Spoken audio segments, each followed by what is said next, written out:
Kita akan banyak nyembah memuji Tuhan ya. Kemarin waktu di Malang saya sampaikan juga kepada pemain keyboardnya ya, sementara saya firman terus dalam hadirat Tuhan saya bawa. Tapi yang penting kita dari setiap kita siapkan hati kita untuk sama-sama kita ambil bagian menyenangkan hati Tuhan. Amin saudara. Karena hari ini sadar atau tidak sadar, kita hari ini semua anugerah Tuhan ya. Di situasi yang sulit, loh ini realita loh ya, ini bicara realita yang sulit kata dunia ini hari-hari ini. Tapi nyatanya saya lihat saudara masih bisa menikmati makan dan minum kan, sehat. Amin saudara, sehat. Kemarin pastor senior itu dia saksikan saudara, dia sakit stroke, nggak bisa apa-apa, ya kan, kurang lebih hampir setengah M mungkin dia harus keluarkan biaya untuk rumah sakit. Tapi di tengah-tengah situasi yang dihadapi dia berkata, Tuhan ini aku hambamu, aku akan melayani engkau sampai garis akhir. Dan saya lihat kemarin sehat Bapak Ibu, ngajak jalan-jalan saya itu malam-malam keluyuran, bukan keluyuran, healing katanya, refreshing di Kota Malang sehat. Nah ini Pastor Sion senang sekali. Dia sampaikan, Pak, hari ini saya ingin mengucap syukur Pak, makanya aku ingin selalu hidup berpersembahkan untuk Tuhan. Sehat Bapak Ibu, belum jalannya gini-gini gak apa-apa, ya kan. Tapi saya sekarang lihat bagaimana campur tangan Tuhan yang ajaib menolong hambanya ini. Saya percaya saudara juga terima pertolongan Tuhan sampai hari ini kan. Iya, pemeliharaan Tuhan loh. Firman Tuhan pernah katakan bahwa rambut di atas kepala Tuhan hitung loh. Itu pemeliharaan Tuhan. Burung di udara ya kan, bunga bakung yang tidak didandani manusia kan. Tapi saudara lihat selalu dipelihara Tuhan, bertumbuh dengan baik. Apalagi dikatakan saudara dan saya, kita adalah orang yang berharga di mata Tuhan. Amin. Makanya saya renungan gini loh, iya di tengah-tengah kondisi situasi yang saya alami, kita semua ya. Tapi saya bisa melihat campur tangan Tuhan yang luar biasa sampai hari ini. Nyatanya kan kita bisa sehat, lancar-lancar jaya. Ada perusahaan-perusahaan raksasa ini gulung tikar saudara, ya kan. Kalau secara amati secara ekonomi saudara, wow ngeri Bapak Ibu, dunia. Tapi kalau bagi Tuhan, kita percaya sesuatu akan dibuat lancar jaya. Karena bagi Tuhan gak ada perkara yang mustahil saudara. Makanya kita mau gandul Gusti, ya kan, gandul Gusti. Makanya alasan Tuhan ngomong kenapa Yohanes 15, tinggal dalam aku dan aku di dalam kamu. Sebab di luar akan aku, apa saudara? Kita tidak bisa berbuat apa-apa. Maksudnya Yesus kan ujuk kita, engkau gak bisa berbuat apa-apa. Mau ngandalin kekuatan kita, ya kan? Gak bisa. Saudara yang punya uang apakah bisa? Kemudian berkata uang bisa menyelesaikan segalanya? Belum tentu, ya kan? Kalau sakit, untuk apa uang itu? Sakit, akhirnya game over, ya kan? Uangnya apakah dibawa? Enggak, ya kan? Nenek mati kusir apa kasur yang empuk. Oh katanya ada kasur yang ada air, pakai air Bapak Ibu. Rumah mewah. Tapi ujung-ujungnya ketika kemudian Tuhan panggil kita, ukuran kuburan 1x2. Lalu kemudian dipakai apa saudara? Cor bawahnya bukan kasur lagi. Makanya hari ini selagi masih ada kesempatan, berikan yang terbaik kayak pujian tadi, menyenangkan hati itu Tuhan. Saudara percaya bahwa hari-hari yang kita lalui ini karena mujizat Tuhan yang membuat kita sampai hari ini ada, amin. Nah, iya. Yuk kita lihat dulu yuk. Saya akan berbicara tentang pertolongan Tuhan Bapak Ibu. Ya, hari-hari ini memang kita perlu pertolongan Tuhan yang ada dalam hidup kita. Saya melihat seorang janda ini. Janda yang berkali-kali sering kita dengarkan kisah ini Bapak Ibu. Tapi sementara kemarin perjalanan saya pulang ya dari Malang, saya diingatkan ini, janda. Ya kan? Seorang janda yang luar biasa. Kita lihat dulu yuk, 2 Raja-Raja pasal 4 yuk. Kita dasari firman Tuhan di 2 Raja-Raja pasal yang keempat. Silakan saudara bisa buka di Alkitab kita. Kalau yang pakai HP Alkitab elektronik bisa buka. 2 Raja-Raja pasal 4 ayat yang pertama. Salah seorang dari istri-istri para nabi mengadukan halnya kepada Elisa sambil berseru, hambamu suamiku sudah mati, dan engkau ini tahu bahwa hambamu ini apa? Hambamu itu apa? Takut akan Tuhan. Tetapi sekarang penagih hutang sudah datang untuk mengambil kedua orang anakku menjadi budaknya. Sampai di situ, saudara. Saudara kasih Tuhan, ini siapa sih janda ini, saudara? Istrinya siapa? Seorang nabi. Hamba Tuhan hebat loh. Oh iya. Seorang hamba Tuhan yang saleh. Hidupnya takut akan Tuhan. Biasanya kalau misalnya dalam sebuah keluarga, saudara, suaminya seorang hamba Tuhan, imam ya, panutan. Dia ngikutin cara kerjanya bagaimana suaminya, seorang imam. Sembayangnya berarti ikut berdoa. Hidupnya dia melakukan firman, ya belajar melakukan firman. Dan hidupnya saya yakin nih keluarga ini, saudara. Oh, dia nggak kurang-kurang lah. Selalu beribadah kepada Tuhan, hamba Tuhan, nabi, Bapak Ibu. Oh, pelayanannya top chair, Bapak Ibu. Luar biasa. Dipakai Tuhan. Di mana-mana hidupnya, saudara, mungkin kayak Daud, sehari 7 kali berdoa, menyembah Tuhan, saudara. Tapi dengar baik-baik ini, saya mau sampaikan. Yang namanya pergumulan, persoalan tidak bisa kita elakkan. Paham ya, saudara ya? Persoalan selalu ada.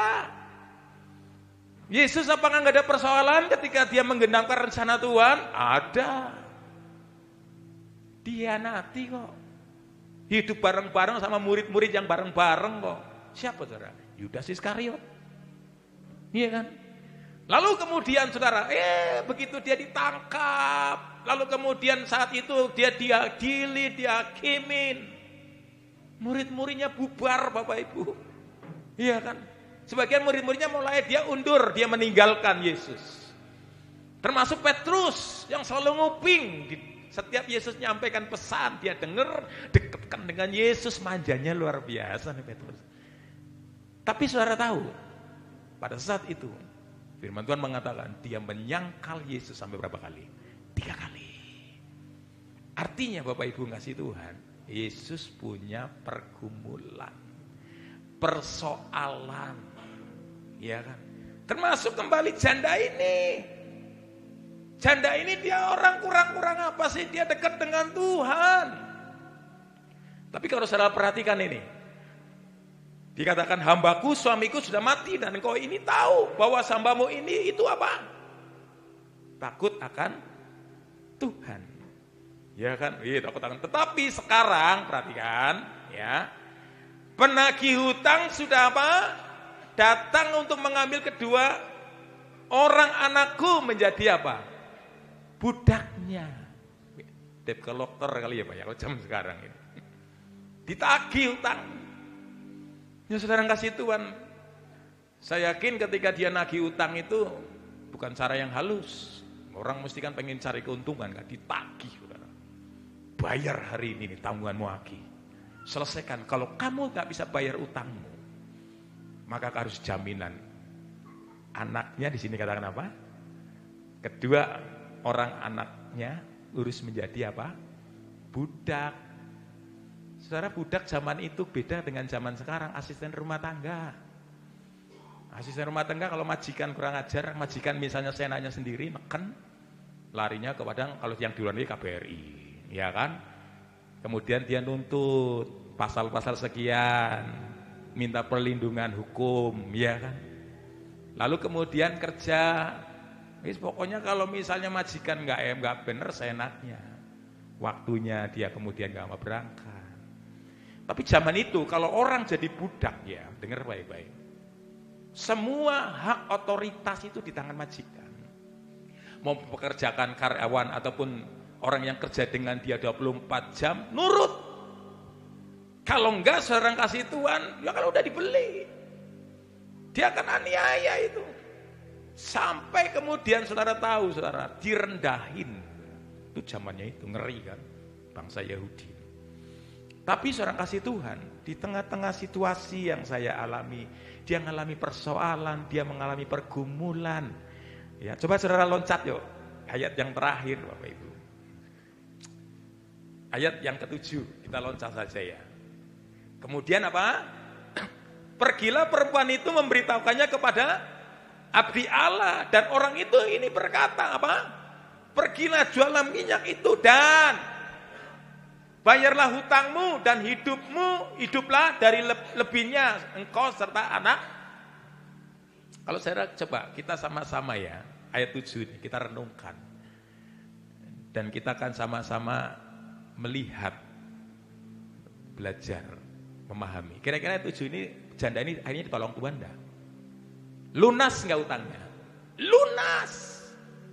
Beres. Diselesaikan. Sama berkata saudara. Tolong klik dulu coba. Mazmur 46 ayat 2. Ternyata ini janji Tuhan. Di Mazmur 46 ayat yang kedua saudara mengatakan demikian. Sebab itu kita tidak takut sekali. Bukan ayat yang kedua. Coba sorry. 2 apa 1 ya? Coba dari 1 dulu Pak. Ayat 1. Ya oke. Ayat 1 ya. Untuk memilih biduan dari Bani Korah dengan lagu alamot nyanyian. Allah itu apa? Bagi kita tempat pelindungan dan kekuatan. Yuk sama-sama yuk baca. Sebagai apa? Penolong dalam kesesakan sangat terbukti. Terbukti Bapak Ibu, penolong Tuhan itu. Itu ungkapan Daud. Makanya sekarang kan banyak pujian-pujian diambil dari kitab Mazmur kan. Termasuk pujian ini, Mazmur ini. Ngomongnya gini Daud.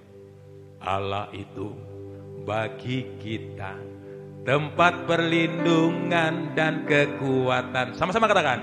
Allah itu bagi kita tempat perlindungan dan kekuatan. Sebagai penolong dalam kesesakan. Apa? Sangat terbukti. Sama-sama katakan. Sebagai penolong dalam kesesakan.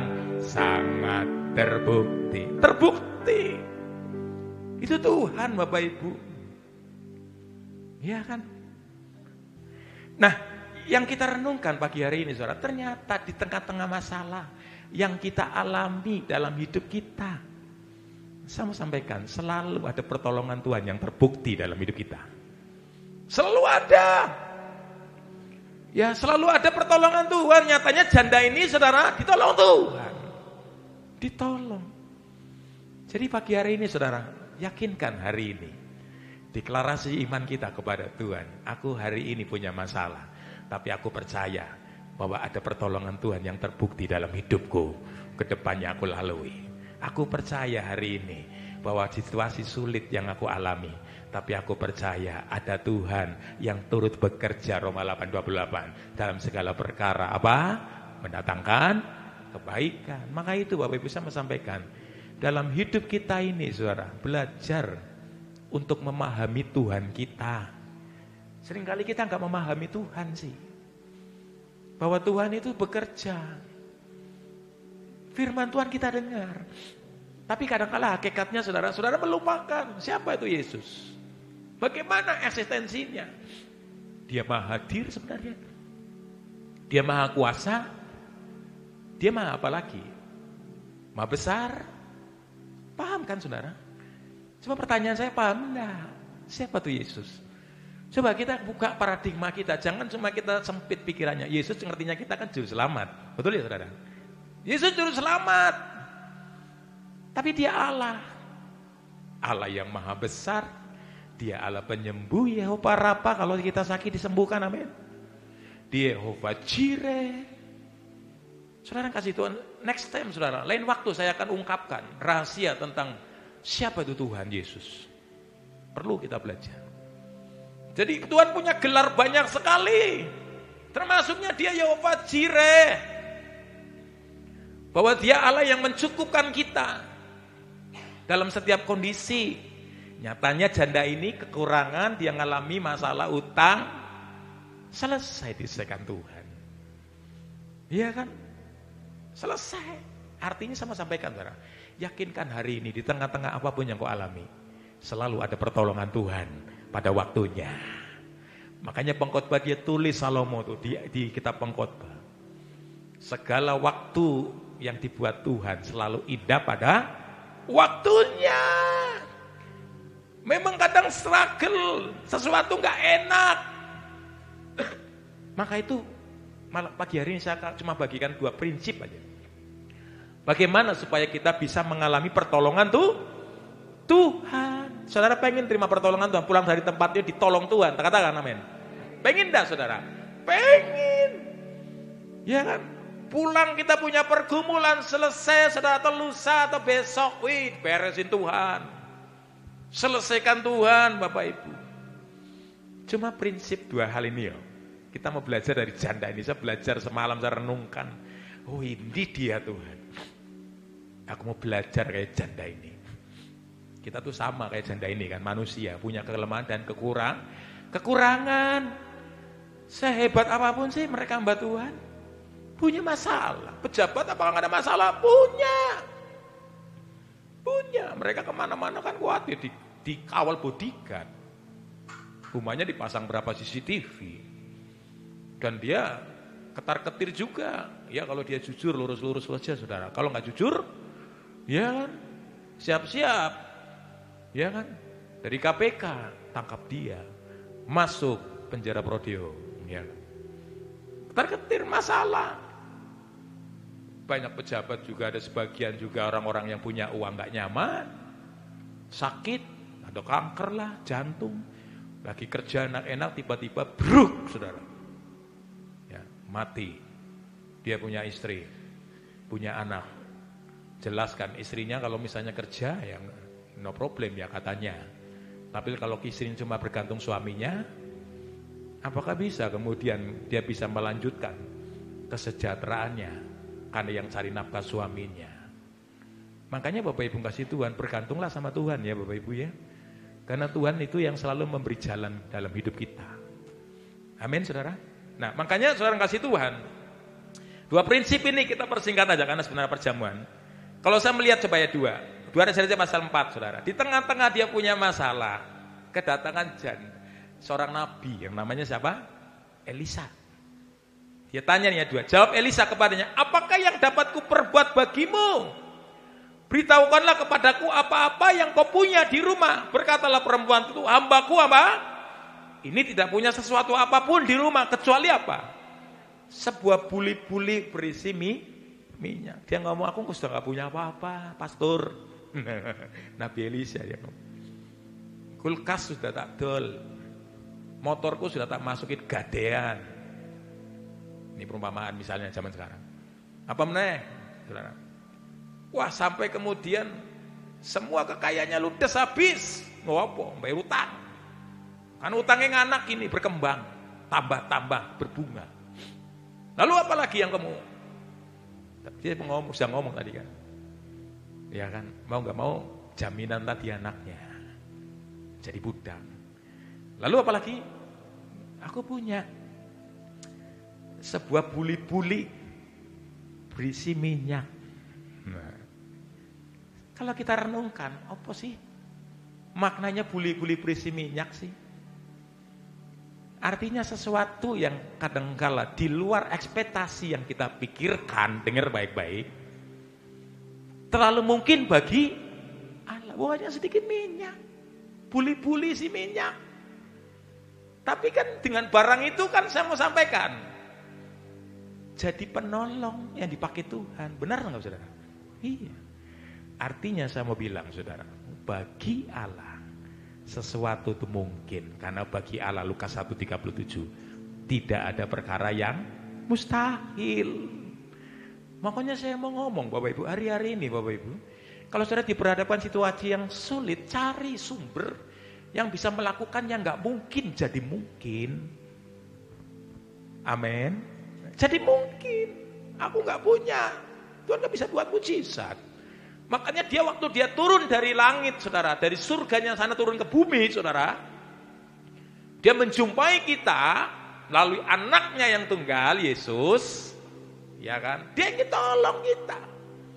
Sebenarnya apa sih tujuannya? Dia ingin tunjukkan perjalanan dia, lihat selalu mujizat, dia lakukan yang nggak masuk di nalar otak kita atau pikiran kita. Iya kan? Tidak mungkin memberi makan 5.000 orang hanya dengan 5 roti dan 2 ekor ikan, menyembuhkan Lazarus yang sudah apa? Mati. Banyak sekali kalau saya lihat di kitab sinoptik itu, di kitab perjanjian baru, Matius, Markus, Lukas, Yohanes, itu banyak menceritakan riwayat Yesus Ya kan? Karena di situ saudara ingin menunjukkan kita, membukakan mata rohani kita. Siapa tuh Yesus? Bahwa Tuhan bisa membuat yang tidak mungkin jadi mungkin. Makanya hari ini saya mau katakan, apapun kau yang sedang gumuli, engkau yang sakit hari ini dokter mengatakan kamu mengalami masalah ini di bagian organmu. Mari sama-sama kita katakan, aku percaya itu kata dokter manusia. Tapi kalau Yesus 2000 tahun yang lalu menyembuhkan orang yang sakit pendarahan 12 tahun, betul kan? 12 tahun. Itu aja sembuh. Orang yang buta aja bisa melihat. Hari ini aku percaya, aku akan disembuhkan Tuhan, aku yang sakit. Bisa katakan amin? Hari ini kita yang mengalami masalah keuangan, janda ini ditolong. Mana bisa sih minyak sedikit itu kok? Tapi kan realita Tuhan. Realita Yesus itu beda dengan realita dunia. Realita dunia impossible. Ya kan? Gak mungkin. Gak mungkin. Tapi bagi Allah mungkin. Bisa bekerja.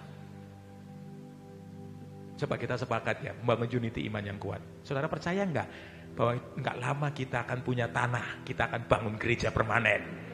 Yakin? Sepakat? Cuma satu hal, saudara. Saya cuma berkata, Tuhan, aku percaya Engkau punya kuasa dan kendali. Kalau Tuhan yang gerakan siapapun, bagi Allah nggak ada perkara mustahil. Gereja permanen gereja Tuhan akan secepatnya kita miliki. Makanya saudara kasih Tuhan belajar nih, untuk kita belajar memahami Tuhan kita, bahwa Tuhan itu pertolongan kita. Ya kan?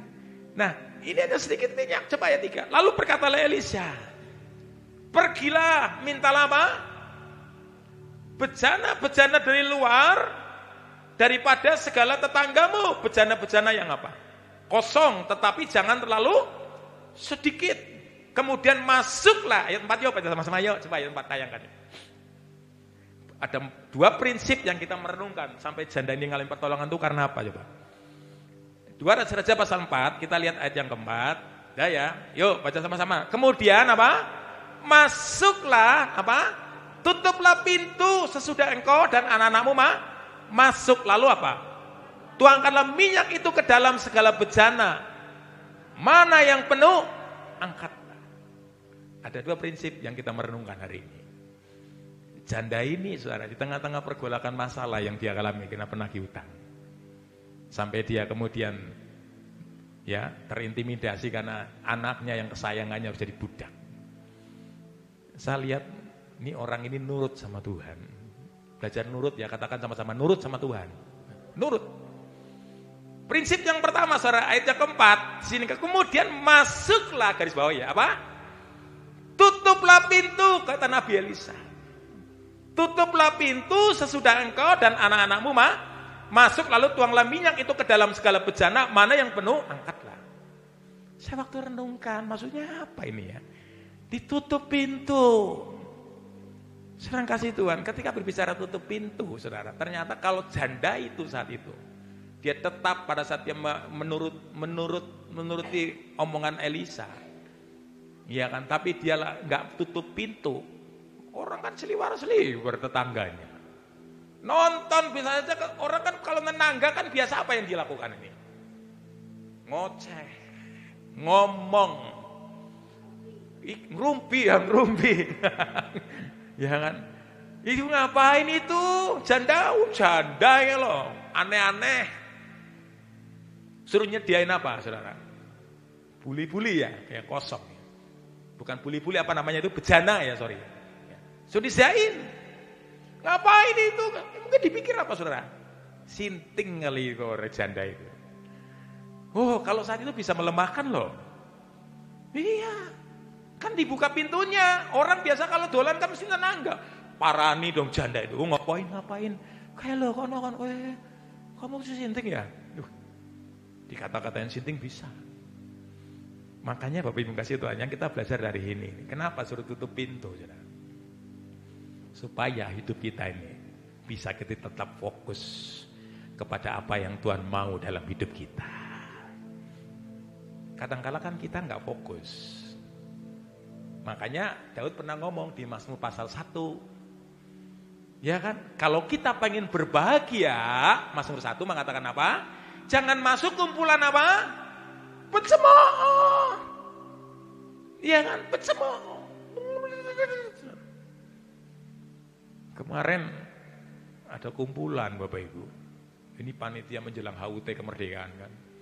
Tapi kemudian saudara, sebelum acara emak-emak ngumpul. Di sini sih mama luar biasa ya.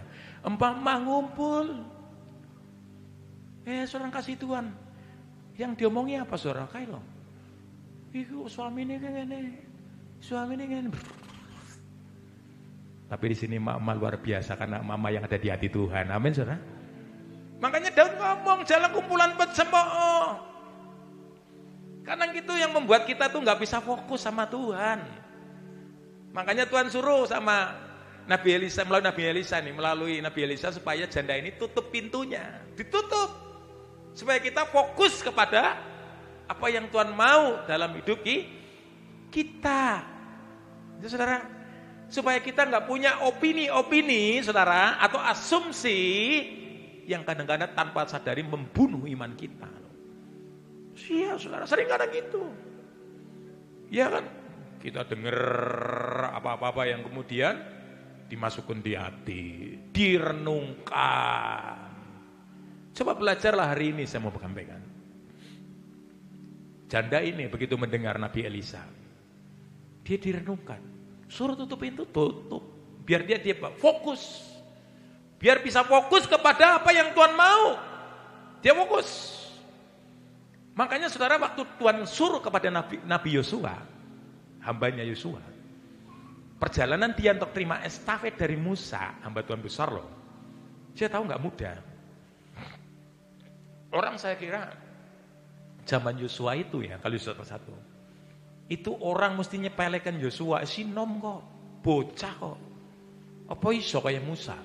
Iya kan? Karena apa saudara? Bangsa Israel, umat Israel sudah melihat pekerjaan pelayanannya daripada siapa? Musa. Oh iya, hebat loh Musa. Bayangin, waktu dia benar-benar nyatakan kuasa Tuhan, melihat tongkatnya dan berbagai macam apapun yang dia kerjakan karena dia disuruh Tuhan, jadi loh. Air jadi darah, ya kan? Lalu kata kirim, dia sampaikan pesan harus kamu lelet itu pintu-pintu ya dengan darah anak domba jantan, selamat, ya kan? Lalu dia minta air umat Israel. Musa ngomong sama Tuhan walaupun dia nggak digendaki kan ngamuk kan karena mentung tongkatnya kepada batu kan. Jadi, nah saat itu Yosua mungkin disepelein Pak. Ngomongin Yosua, opo iso sih? Makanya Tuhan ngomong gini nih. Saya ingat Yosua pasal yang pertama ayat 9, Yosua 1 ayat 9 itu. Di situ Yosua 1 ayat 9 mengatakan jangan kecut dan tawar hati. Ya kan? Perhatikan ini. Bukan telah kuperintahkan kepadamu, kuatkan dan teguhkan hatimu, jangan kecut dan tawar hati, sebab Tuhan Allahmu menyertai engkau kemanapun kau pergi. Saya yakin pergolakan dia. Makanya saudara, kalau saudara lihat, coba klik dulu, minta tolong multimedia. Yosua 1 ayat yang ke-7 ya. Ke-7 betul. Yosua pasal yang pertama ayat yang ke-7 mengatakan demikian nih, pesan Tuhan supaya dia fokus sama Tuhan. Dia tutup pintu hatinya, pikiran. Hanya kuatkan dan teguhkan hatimu dengan apa itu? Sungguh-sungguh, hati-hati. Bertindak hati-hati sesuai dengan seluruh hukum yang telah diperintahkan kepadamu oleh hamba Musa. Jangan menyimpang ke kanan atau ke kiri. Hati-hati loh Bapak Ibu. Ini pesan-pesan Tuhan sama Yosua. Kalau dia nggak tutup telinga, kalau dia nggak tutup hatinya, dia nggak tutup pikirannya, hanya mendengar omongan-omongan orang yang melemahkan, gak membangun, wah dia gak bisa tuh sampai kepada negeri perjanjian Allah Kanaan. Makanya prinsip yang pertama yang mau kita benar-benar kita mau bangun, belajar untuk fokus kepada Tuhan ketika kita berjalan dalam rencana Tuhan. Karena tadi Tuhan ngomong sama Yosua 1 ayat 9, jangan kecut dan tawar hati. 3 kali loh, Tuhan ngomong berulang-ulang loh sama Yosua. Jangan kecut dan tawar hati, kuatkan teguhkan hatimu. Karena ada satu hal yang membangun iman Yosua. Tuhan apa? menyertai engkau. Siapa percaya hari ini Tuhan menyertai kita? Angkat tangan. Tuhan menyertai kita, Bapak Ibu, nggak usah khawatir. Tuhan selalu menyertai. Ya kan? Pujian Pantekosta tahun 70-80 saya ingat tuh, orang tua kita kan seneng lagu. Jalan serta Yesus, jalan sertanya setiap hari, jalan serta Yesus, serta Yesus selamanya. Kalau kita percaya Yesus menyertai kita, kenapa kita khawatir?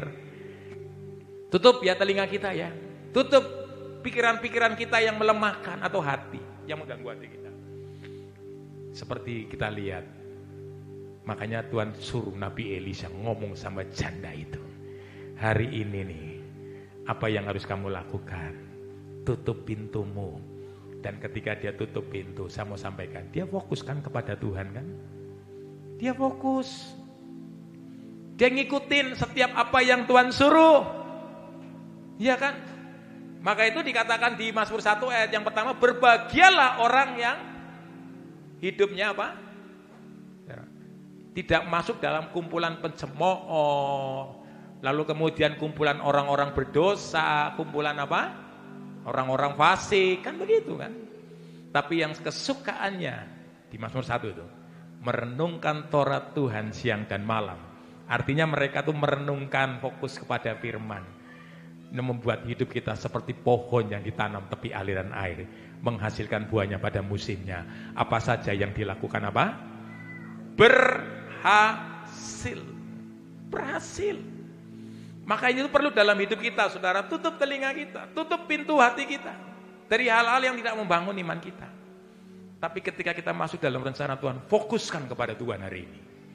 Jangan fokus kepada pencemooh, tapi fokuskan kepada Allah kita yang senantiasa dia memberikan jalan kita. Yeremia 29 ayat 11, rancangan yang Tuhan buat, bahkan rancangan hari depan yang penuh dengan harapan. Saudara yakin ada harapan kita dengan Tuhan? Ya iya, fokus ya, fokus.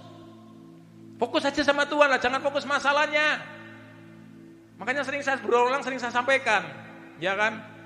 Kecilkan masalah kita, besarkan tuh Tuhan. Sing gede Tuhan nih, Tuhan kita luar biasa. Allah kita heran dan besar, Allah yang heran lah. Ya, lanjut sendiri ya saudara ya. Allah kita tuh heran dan luar biasa loh. Asalkan kita mau fokuskan sama Tuhan. Jangan fokus masalah, masalah itu nggak pernah selesai Bapak Ibu. Nggak pernah selesai. Bayi dalam kandungan aja, apakah bayi nggak punya masalah? Punya masalah. Iya kan? Di dalam perut, ya kan, kadang ada yang sungsang, ada yang kadang-kala harus kemudian kekurangan bagian air asupan dari orang tuanya atau ibunya. Pergumulan dalam perut. Enggak sedikit ibu-ibu ketika melahirkan, ya kan. Tapi orang yang senantiasa hidup dalam perlindungan Tuhan, dijamin hidup kita dijagai Tuhan dan lindungi. Katakan amin. Nah, saudara kasih Tuhan kembali nih. Maka itu tutup pintu kita. Ya kan? Saudara saya tidak alergi dengan pakar Bapak Ibu. Ya kan, kayak Renal Kasali kan itu kan pakar luar biasa kan, yang selalu memberi mentoring kepada setiap orang yang dunia kerja itu. Nah salah, silakan saudara. Tapi saya harap saudara, jangan kemudian kita lalaikan firman Tuhan yang punya kuasa. Sedang menciptakan firman kan, firman. Saudara, firman Tuhan berkata ini, saudara, firman Tuhan, saudara. Teman saya cerita nih kemarin saudara. Dia lagi konselingin pasangan rumah tangga, tapi akhirnya bubar cerai Bapak Ibu. Gara-gara apa? Antara suami dan istri ini. Gara-gara senang ngomongan, oh menurut ini si A. Teorinya mengatakan demikian. Suami harus begini, istri harus begini. Wah dengerin Bapak Ibu, yang istri beda. Dia buka-buka di YouTube, waduh denger saudara. Ya kan, inspirasi dunia. Teori-teori tentang sebuah pernikahan. Kalau didasari firman Tuhan nggak apa-apa ya kan. Akhirnya sekarang saudara ujung-ujungnya bubar itu keluarga itu Bapak Ibu. Gara-gara sebuah apa? Sesuatu yang fokusnya nggak fokus lagi sama Tuhan. Fokusnya hanya kepada menganggap orang itu pinter dan cerdas. Iya. Ternyata itulah kehidupan kita. Kalau nggak fokus sama Tuhan, jelas Jangan salahkan Tuhan kalau sesuatu muncul dalam hidup kita, karena hanya masalah-masalah yang kadangkala belum tentu bisa memberikan solusi dalam hidup kita. Tapi kalau kita benar-benar terfokus sama Tuhan, saudara, apa yang Tuhan mau buat dalam hidup kita, ada pertolongan Tuhan yang luar biasa. Makanya Matius 6 masih ingat nggak? Ayat 33. Kan itu bicara tentang supaya fokus, prioritas kan. Mengatakan cari dulu kerajaan Allah dan kebenarannya. Maka semuanya apa? Ditambahkan. Cari dulu kerajaan Allah. Maksudnya diarahkan Tuhan, kita mau cari dulu kerajaan Allah. Bicara kerajaan Allah, Pak, sistem Tuhan. Pemerintahan Allah yang memerintah hidup kita, bukan kita yang merintahin Tuhan. Minta Tuhan menuntun hidup kita. Tuhan tolong kita biar kita mau tunduk. Maka itu dikatakan cari nih dulu kerajaan Allah dan kebenarannya, maka semuanya akan ditambahkan dalam hidup kita. Hari ini saya mau sampaikan, apa yang menjadi pergumulan kita hari ini? Pertanyaannya, sudahkah hari ini kita terfokus kepada kuasa Tuhan dan kedaulatan Tuhan hari ini? Atau hanya terfokus dengan masalah yang tidak bisa memberi kejelasan dalam hidup kita? Apakah saudara bisa ngomong nih hari-hari ini saudara akan baik-baik saja ke depan? Belum tentu. Belum tentu, Pak. Iya. Orang pikir baik-baik aja, ternyata ekonomi digoncang loh. Iya kan? Makanya hari ini cari sumbernya yang menciptakan kita, sumbernya yang buat mujizat, sumbernya yang penentu hidup saudara dan saya. Ya Bapak Ibu ya, penentu hidup kita itu Tuhan, Bu. Iya. Seorang gak bisa berkata aku pengen hidup 1000 tahun. Kan ada lagunya dulu. Iya kan? Gak bisa. Yang itu menentukan hidup kita Tuhan kok. Loh Salomo orang sugih, punya kekayaan, melimpah dengan emas. Nyatanya dia bisa ngomong, hidup tanpa Tuhan sia-sia. Karena ternyata di akhir hidup Salomo juga akhirnya dia mati. Tapi saudara percaya, kedaulatan hidup kita yang membuat kita untuk bisa masuk rencana Tuhan dan melihat hal yang tidak mungkin jadi mungkin. Fokus sama Tuhan ya, amin saudara hari ini ya. Jangan fokus masalahnya ya. Jangan fokus masalahnya, fokusnya sama Tuhan hari ini. Apapun masalah, kalau saudara lihat hanya penyakitnya, hanya melihat ekonomi keuangannya. Kalau saat itu janda mikiri utang terus saudara, gak usah konsen itu dia. Gak mungkin dia melakukan hal yang Tuhan suruh. Maka dia belajar untuk tutup pintu, dengar baik-baik kesan pesan Tuhan. Tutup pintu kita, jangan dibuka. Hanya membuka celah, nanti kita mau dengar omongan-omongan orang yang membangun. Membuka kemudian, apalagi medsos sekarang kan berkembang luar biasa kan. Kadang-kadang medsos satu dengan yang lain, beda Bapak Ibu. Beda. Iya. Nih saya mau sampaikan ya. Saya pernah konsultasi sama dokter nih. Istri saya pernah. Karena ada dokter gratis ya pasti itu. Ngomong-ngomong saudara. Dia ngomong, Pak, hati-hati ya kalau kena. Saya kan dulu pernah kena riwayat asam lambung, tapi sekarang udah pulih, puji Tuhan. Ojo minum kopi, Pak. Nggak apa-apa. Dokter loh, dokter. Pakar itu. Tapi kemudian suatu saat ketemu lagi dokter. Nggak apa-apa. Siapa sih bilang minum kopi nggak boleh? Bingung nggak saudara? Bingung kan? Nah ya, itu pakar manusia. Maka itu biar hari ini fokuskan. Siapa tuh Yesus? Dia pembuat mujizat. Dia yang memegang masa depan kita. Dia buktikan 2000 tahun yang lalu. Yang rasa-rasanya gak mungkin. Janda ataupun orang yang sakit pendarahan 12 tahun aja bisa sembuh. Mungkin gak rasanya saudara? Gak mungkin kan?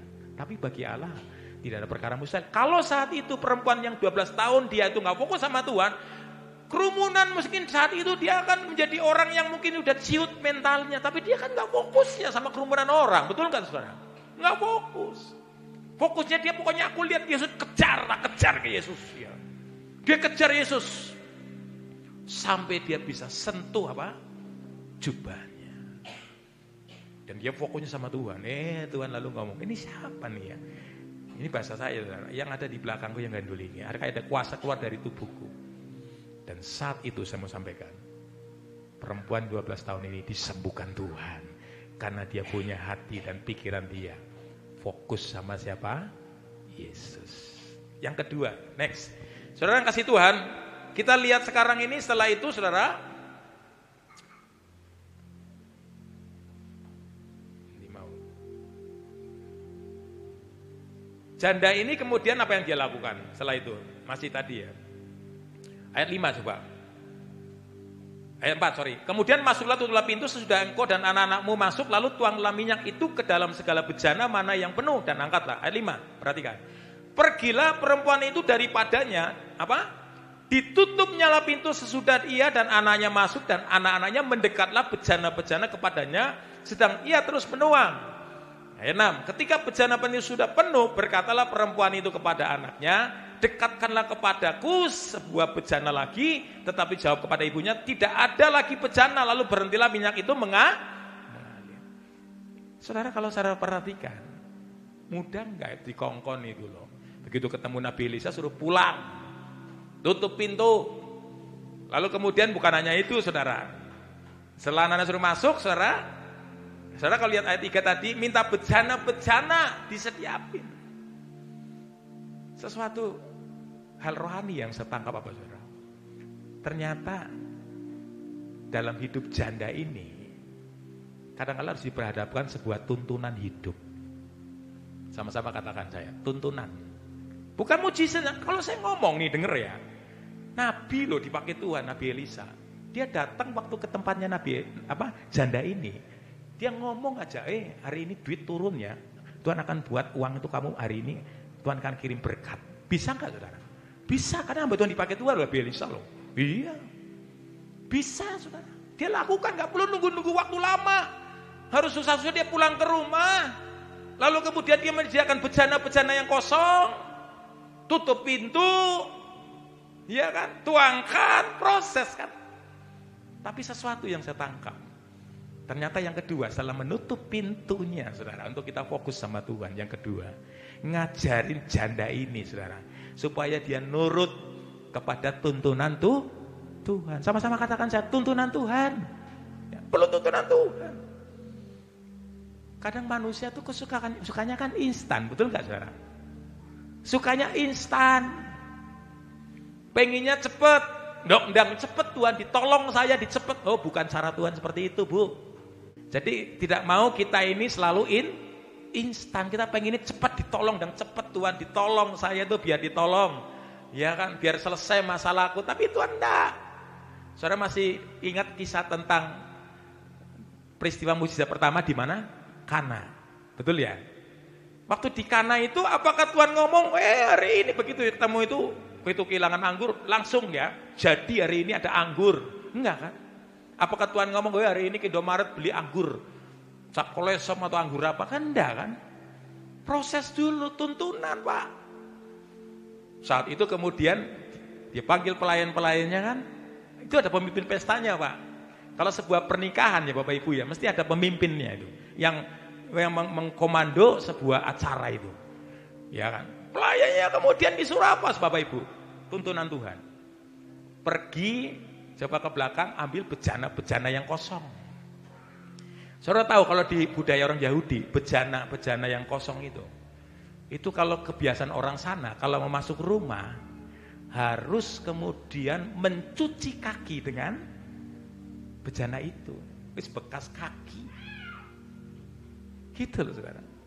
Kira-kira apa yang saudara bayangkan? Wih, air dari sumur, samurnya kalau bersih nggak apa-apa.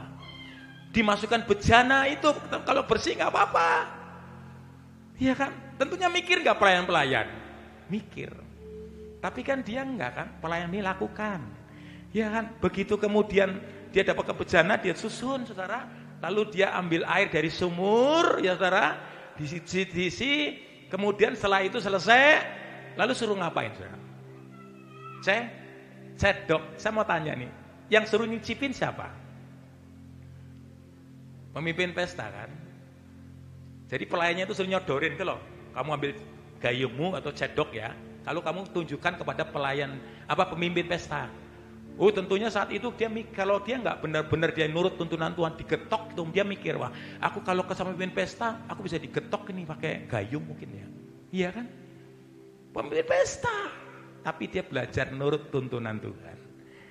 Ya kan, apapun yang Tuhan suruh, dia lakukan. Tuhan, ini aku tahu Tuhan, ini rencanamu. Dia nurut. Kalau aku percaya dalam tuntunanmu, ada jalan keluar dalam hidup aku. Kadang hidup kita ini kadang perlu tuntunan Tuhan, jalan Tuhan. Saudara selama ini saudara mau nurut Tuhan enggak? Atau mungkin mau kita, pengennya Tuhan yang cepat. Tapi kadang kan Tuhan punya jalan, Pak. Punya tuntunan, harus seperti ini, harus seperti ini. Enggak semudah apa yang kita bayangkan. Kadang dituntun Tuhan itu harus perlu sebuah proses. Klik dulu coba, 1 Korintus 10 ya, ayat 13. Makanya, kalau saudara perhatikan nih omongan Paulus, di 1 Korintus pasal 10 ayat 13, mengatakan demikian, pencobaan yang kamu alami, ialah apa? Biasa, gak usah dibesar-besarkan ya. Biasa itu, yang tidak apa? Melebihi kekuatan manusia. Tuhan ngerti Pak, Bu. Batas kekuatan saudara itu gak semua orang sama. Jadi Tuhan mengerti ini, kekuatan manusia. Sebab apa? Oh, Allah setia. Allah gak pernah meninggalkan kita, katakan amin. Nah, dia setia, ya dia gak akan meninggalkan kita. Dan karena itu, ia tidak akan membiarkan kamu dicobai apa? Melebihi kekuatanmu. Karena kita manusia rapuh. Gak bisa kita berkata aku kuat, gak ada saudara. Yang kuat itu Tuhan, yang hebat. Sebatas. Nah, coba lanjut. Pada waktu kamu dicobai, ia akan memberikan kepadamu, sama-sama katakan apa? Jalan kan? Tuntunan Tuhan kan, jalan keluar kan? Gak langsung Tuhan tolong kita kan? Diberi jalan dulu, gitu, step by step. Kamu harus begini, rajin dulu, baca firman, direnungkan. Kepada Mazmur kan juga begitu kepada Daud. Direnungkan, jadi orang yang suka dulu firman Tuhan. Ya kan, maka kan hidupmu akan dibuat seperti pohon ditanam tepi aliran air yang menghasilkan buahnya pada musimnya. Apa saja yang dilakukannya apa? Berhasil. Proses dulu kan tuntunan Tuhan. Dulu mulai apa? Tuntunan Tuhan. Buat hidup kita, Mazmur 1 ayat 2, kesukaan. Jadi sebuah kesukaan dulu firman Tuhan. Setelah kesukaan lalu kemudian apa? Direnungkan siang dan malam, kata Yosua. Yosua 1 ayat 8 saudara mengatakan, kalau engkau menjadi orang yang kesukaannya merenungkan Taurat Tuhan atau firman Tuhan siang dan malam dan melakukannya, maka akan dibuat hidupmu apa? Berhasil dan beruntung. Siapa yang gak pengen berhasil? Saudara pengen berhasil hari ini? Saudara siapa yang pengen beruntung? Angkat tangan. Ikuti tuntunan Tuhan ya. Kalau enggak tuntunan Tuhan, jangan coba ditabrak loh saudara. Jangan. Belajar kita tunduk Pak, taat kepada tuntunan Tuhan. Kadang kita kan enggak tanya dulu sama Tuhan, tabrak sini, tabrak sana. Ujung-ujungnya kemudian apa saudara? Masalah buat hidup kita. Tapi belajar kayak janda ini. Begitu disuruh Tuhan, dia nurut. Ini Nabi nih. Nabi Elisa nih disuruh Tuhan. Ada pesan Tuhan yang disampaikan. Aku disuruh pulang. Aku suruh menyediakan bejana. Ya kan? Aku suruh menyediakan atau menuangkan minyak yang dibuli-buli itu. Mengisi sampai penuh bejana yang kosong itu. Maka disitulah ketika dia nurut tuntunan Tuhan. Ada mujizat Tuhan yang terjadi kepada janda ini. Pesan Tuhan pagi hari ini. Kalau saudara ingin pertolongan Tuhan terjadi, belajar tutup pintu. Ya kan? Hati kita, pikiran kita mungkin hal-hal lain dari masalah. Tapi fokuskan hari ini kepada Yesus. Ada mujizat Tuhan, ada Tuhan di tengah-tengah kita. Ada penyertaan Tuhan. Ada bagi Allah tidak perkara mustahil. Dan Tuhan yang sanggup melakukan jauh apa yang kita pikirkan. Amin. Hari ini siapa yang percaya ada Tuhan di tengah-tengah kita? Siapa percaya engkau pulang akan bawa mujizat Tuhan? Amin. Fokus sama Tuhan. Dia sumber pertolongan kita. Dan yang kedua, ngajarin kita nurut tuntunan Tuhan. Sementara saudara sembahyang, saudara ibadah, Tuhan ngomong misalnya, pesan-pesan direnungkan. Oh gitu tuntunan Tuhan. Step by step dia lakukan. Kayak janda ini, nurut. Maka ketika dia nurut, oh Tuhan suruh apa? Harus sediakan bejana. Lalu Tuhan suruh apa lagi? Tutup pintu. Dia gak bantah kan? Sebuah ketaatan itu perlu Bu. Ya Pak ya, ketika Tuhan nuntun kita ini bukan memberontak. Oh iya tutup. Lalu apa lagi? Setelah itu ya, setelah tutup pintu ya dengan anak-anakmu, tuangkan tuh bejana-bejana itu. Maksudnya menyemak dalam buli itu, tuangkan dalam bejana-bejana itu. Dan saat itu ketika sebuah ketaatan dilakukan janda ini, ada mujizat Tuhan Pak. Ada mujizat Tuhan. Minyak dalam buli-buli itu tidak habis-habisnya. Sampai janda ini dia bisa melunasi hutangnya dan kelebihannya dia terima karena Tuhan yang lakukan pertolongannya. Sampai kapanpun bagi orang yang selalu memfokuskan dirinya kepada Tuhan, dan yang kedua nurut kepada tuntunan Tuhan. Saudara mau nurut tuntunan Tuhan pagi hari ini? Mari tutup Alkitab kita. Tuhan Yesus memberkati.